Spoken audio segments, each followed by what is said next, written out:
কোকিল কণ্ঠী সাবিনা ইয়াসমিনের কণ্ঠে পল্লীগীতি এটি কেবল একটি গান নয়, বরং বাংলা লোকসঙ্গীতের এক অনন্য উৎসব।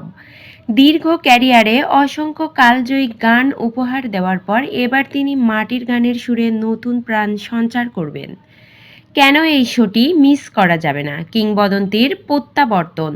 বহু বছর পর সাবিনা ইয়াসমিনকে সরাসরি লোকজ ধারার গানে পাওয়া যাবে, যা সঙ্গীত প্রেমীদের জন্য এক বিশাল প্রাপ্তি।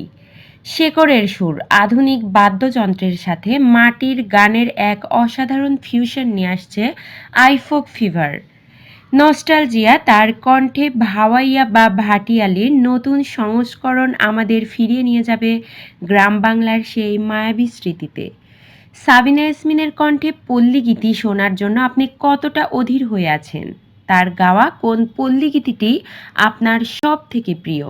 কমেন্টে আপনার উচ্ছ্বাস জানান এবং সুরের এই আনন্দ খবরটি দ্রুত শেয়ার করুন। মিরাতুজ্জাহান মিলি, ডেস্ক রিপোর্ট, নবরূপ টিভি।